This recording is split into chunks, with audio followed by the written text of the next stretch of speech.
Hey everybody, welcome to How Do I Know You Finance with your host Mark and Wayne. What up? And today we're going to talk about apps that you can save and budget your money with. And it's very easy, simple to do, and literally anyone can do it. You just got to be a little disciplined. Yeah, there's a whole bunch of apps out there that will do the things that we're talking about. We're just gonna go over our personal top three. After this, if you guys want to research other apps, obviously you can go on any platform and research them. But we're gonna give you our personal top three. But the main thing we want to get out by us doing this video and doing more videos like this is financial responsibility. It's something that, since technically we're millennials, so it's something that I feel like a lot of our generation and even the older generation has issues with that they need to work on. So thankfully, because of technology, they now make apps that'll do it for you, and you don't have to go into any of the whole guesswork of doing all the budgeting and things like that. So we're going to try to make it as easy as possible for you guys to start saving some money. So these three apps are apps we use every day. They help us save and budget our money to the point where we don't even have to think about it. It's just happening all the time, and we don't have to worry ever about like running out of money because we always have some stashed away somewhere. And the thing that we're going to always advertise on this channel is these are all, first of all, we are not financial advisors. We're not trying to give you listen to us if you want to be rich and things like that. We are not rich. I would say that we're good with we're good with money. It's a good way to live within your means. Exactly. But if you don't want to go with our choices for the apps, by all means do your own research and find whatever's comfortable for you. But these are just our personal opinions. Remember that. Yeah. So and for the ones we use, the links will be in the description. Of course, yeah, the links will be down in the description. If you use the links, I believe they're referral links, so you guys will get like a little incentive or a little gift, or I think for all of them, even like cash back if you guys sign up. So even more of a reason to sign up if you guys want. But again, up to you. So I just say screw it. Let's get to it. So the first one we're going to mention, it's called Digit, and it is the simplest one out of the three we're going to mention. Yeah, definitely. It's you start off with a rainy day account, basically, and the rule that they set you up with is the roundup rule, which is whatever credit card, debit card, you link it up to your bank account. Anytime you spend money anywhere you go, it'll just round up the change and put it into that account. Right. I think Digit is definitely it's the quickest, the easiest, and probably the most effective for like beginners who are just trying to save money. Period. I think you'll see more of a motivation to keep saving with Digit because you can constantly check your balance. Also, something they do that's really cool when you set it up. Basically, it wants you like to add them kind of like a contact in your phone, so you'll get daily text every day. Showing you your balance, your checking account balance, your savings balances, and things like that. It'll give you little updates like, here's your first $50 saved. Yeah, like things like that. A cool feature that Digit does offer as well is you can also have personalized goals. So for things like credit card debts, or you want to buy a car, you're saving for a vacation, you can create the goal, and then it will also save money towards that goal as well. And another thing that I like with Digit is they have the overdraft protection. So with overdraft protection, you can set any amount that you want to set. Your minimum amount. Right. So any amount that you want to set your checking account to. So basically, it will trigger that anytime your checking account falls below $25 or whatever, Digit will trigger Digit, and Digit will then put whatever money that's in your account, in your savings account, that Digit saves. It will then put whatever is needed to get back to that minimum. So if it's 25, if you have $26 in your account and you just spent $2 on some candy, it'll put $1 back into your account, and then there you go, back to 25, just like that. So it's really cool. The math checks out. Yep, off top of the dome with that one. Yeah, I think it's probably would be the most effective for anyone who just wants to start saving quickly, and you feel like you don't trust yourself to put money in every check and things like that. Definitely go with Digit. Yeah, and there's like small features like boosts. So if you feel like you're not saving fast enough, you could trigger that, and it'll just start saving a little bit more, a little faster. Right. But those are all the pros. There are some cons, obviously, because we're not gonna be dicks. and just tell you the good things Just about it. fanboy all over this. Yeah, there is a con. Mark, I believe you said there's a subscription fee. Yeah, there's a subscription fee for it's $5 a month. But once you start saving, you'll see that that's not too big of a deal for the amount you're gonna be saving. Right. Without thinking. Yeah, it's $5 a month for that, and then I would also say number 2 on the cons for me is that pretty much you can't control like the amount you want to save up to. There's some other apps that you can actually, like I said, you can personalize it. So Digit, you can make a goal like I want to save up for a car, but you can't save up a certain amount towards that goal. It'll just keep saving until you pretty much take the money out. But there's a couple of other apps that'll let you actually set up an amount that you want to save up to, and you can track your progress and things like that. Digit doesn't do that yet, but I'm pretty sure in the next couple of months that hopefully they'll update it so you can do things like that. Yeah, it'll catch up with other apps. And I mean that's pretty much it. There's not too many cons because again, it's a very simple app. Right. So there's not too much to complain about. Like you get exactly what you see. Yeah, and the cool thing about Digit, I feel like anyone who like has a stream of income coming in, you can definitely use that app. So it doesn't have to be millennials. It can be people in their 50s, 60s, anybody. It's so simple to use and set up that I don't see a reason, like there's no reason why everyone should honestly be using it at this point. So Digit would be number 1 for us. For the second one, it is called Qapital. And it's basically the same as Digit, but it has some extra features. You start off with like a roundup rule, just like Digit. But this one gives you extra rules that you can set up to meet your goals. Yeah, so it has a couple of different other rules. There's things like the freelancer rule. I believe there's a payday rule. There's like a tax rule that would take like 30% if you're I believe for anyone that doesn't have like a taxable job and things like that. It's definitely cool because it gives you a lot of options to save money, but also it gives you the ability, which is very cool, that Digit doesn't. Gives you the ability to create your own rule. So you can make, I believe me and Mark, we both do like rules where it's like, you can set up like, $5 a day. I'll just save it. Yeah. And it's really cool. This, I would definitely it's great for beginners too, because like I said, it does everything that Digit does. However, this kind of falls to a little bit of the more intermediate range, because when you start being able to save money consistently, then you can kind of predict how much you want to save for the month, for the week, and things like that. So then with Qapital, you can already set that up so that it'll basically take that money either daily, weekly, monthly. It'll always take a certain amount and it'll just save it. Another cool feature that Qapital just recently launched is also it does have investment features now, so you can take the money that you are saving and invest it as well. We're not going to get too in depth in that. That'll be another video that we're talking about investment apps and things like that. But it's really cool that Qapital is able to do that. You can save and invest all in the same app. Yeah, and my personal favorite rule is the payday rule, which is basically any amount over. For me, it's any amount over 100, and it's anytime something is deposited over $100, you set it to whatever percentage you want. I use it for my paycheck, so anytime my paycheck is deposited, 20% of that automatically goes into Qapital, and it's just there constantly saving, building up. Right. Any cons for Qapital? Cons, I mean, there is a subscription fee. The basic plan, it's $3 a month, a little cheaper than Digit, plus all these extra features. So that's the only con I could think of. For me, the one con that I've ran into personally is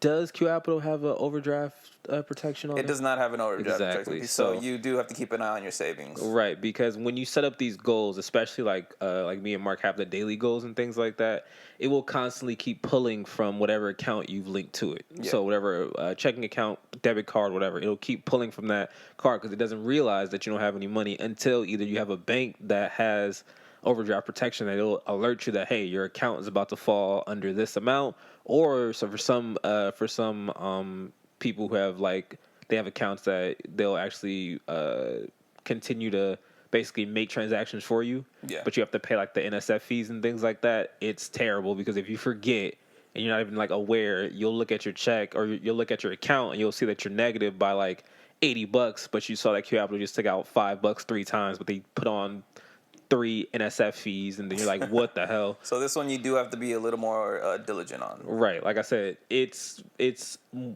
kind of leans towards the intermediate side of saving and things like that. However, it is a great starter. I feel like if you're someone who's kind of like us and we kind of like to monitor things, it's definitely a good starting point. So Yeah. Qapital will be number 2 for us. So number 3, it's called pocketguard, and that is more of a budget app. Right.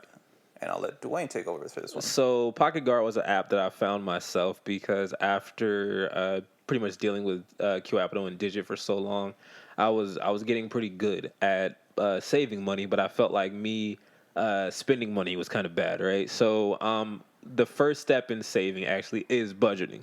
However, a lot of millennials and things like that don't know how to budget, which is why apps like Digit and Qapital are higher than pocketguard, because pocketguard is basically, at its core, it's a budgeting app. So just think about it like, if for people who know Mint and other like budgeting apps or things like that, just think about it's basically like a little spreadsheet on your phone. So you will link all your checking account, debit cards, anything that you use to pay your bills or you use every day to spend money on. You'll link it to the app, and you'll also link credit cards and things like that.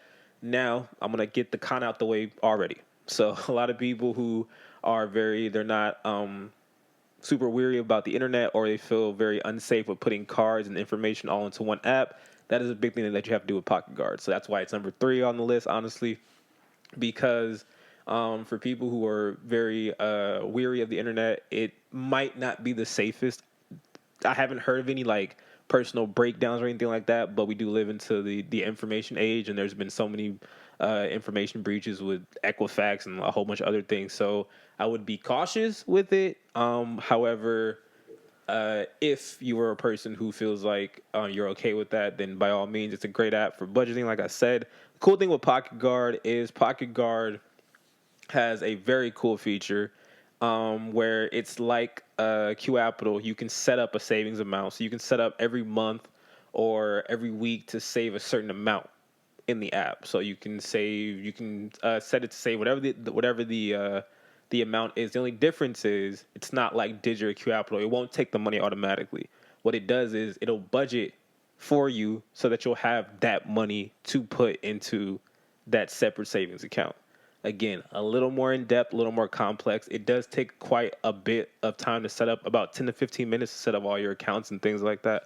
However, after you do set it up, I feel like it is worth it, because the best feature on the app is it's called, let me look it up real fast. Darn it. What I like about the app a lot is what you mentioned, is that whatever goal you set, it'll tell you like it'll take you this long to save it. Right. If you spend like X amount every day. So if you don't go over X amount every day, you will be able to save your goal amount by this date. Right, and that leads me to me, in my opinion, the best feature about the app. It's the in my pocket feature. So basically, the app sets up with, after you set your budget and things like that, it'll give you basically a snapshot of what you can spend for the month. But if you keep swiping, it'll give you not only what you can spend for the month, but for the week and even for the day.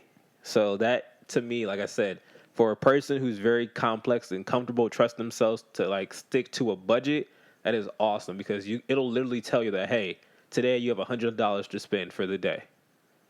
You know, walking out the door, okay, I can only hit 100. If I go over 100, I screwed up for the day, and I'm not hitting my savings goals.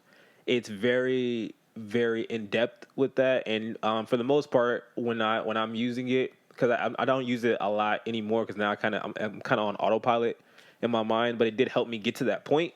But when I was using it frequently, it was definitely a great reminder, because every day I would just look at the app and be like, okay, I only have $56 to spend today, right? So in my mind, okay, I know, okay, I might go out to eat and get this. I might get gas. Cool, I'm done for the day. I don't need to go, I can go home to eat dinner and things like that. So it was a great reminder constantly every day to just stick to your budget, save that money, because, hey, the next month, hopefully it'll add more, and then you'll have even more more room to save and continue to like spend money daily and things like that. The biggest con with Pocket Guard is it doesn't have, like I said, it doesn't have an auto saving feature as of yet. So you have to personally then go to the trouble for some people of actually putting money into the savings account. Which some people, we get it, when you guys get paid or when you have money, it's very hard to stop yourself from spending it and saying, hey, I'm not going to touch this money, even though I see it. It's very hard. So this is why I would put it number 3. I feel like it's very sophisticated, the app, but once you get the hang of it, it is a life changer, but also it is for people who are already comfortable with saving money. So if you're not comfortable with saving money, if you don't trust yourself to save money, then I would definitely go with Digit and Qapital first. However, if you feel like, okay, I can definitely budget, or if you're a person who feels like, oh, if I had a budget, I would definitely save more money, I would definitely go with Pocket Guard at number 3. So those are the 3 we recommend for saving and budgeting. They're very simple. They're very intuitive. Like, you don't have to think too much for each one. Right. Pocket Guard is the most complex. But again, if you're not comfortable with saving, start with Digit or Qapital. Work your way to Pocket Guard. Yeah, it'll help you a lot. And of course, like I said, these are our top 3. There are way more apps out there. There's Mint if you're a budgeter. There is there's another one. I believe it's called, I don't know if it's called David or Greg. It's some random white first name. But it definitely is something that there's a bunch out there. So if you're, if these ones don't tickle your fancy, by all means, do your research. We're on YouTube. Hey, go on YouTube, search up top savings apps. You'll find a bunch, and whatever's comfortable for you, I would say go at it and start saving, because our main point for doing these videos is we're not trying to get you guys to try out a product. We're not sponsored. None of these places are going to sponsor us or anything like that. We're not trying to get money from you or anything like that. We're trying to help people, especially millennials and especially people that look like us, become more financially responsible, because that's something that we have learned the hard way. And now that we've learned it, it's something that we cherish because we're in a better position than a lot of people who are our age. And a lot of people, and we have the ability to also to teach people who are our age or younger, hey, you can, if you save some money, you can do a lot of great things. Yeah, and personally, like using these apps, being like saving money, being budget conscious, I actually have a little bit more money than I had when I first moved out with Dwayne. Yeah. So which is crazy because that's when like you're paying rent, you have a bunch of bills now, utilities and all that crap.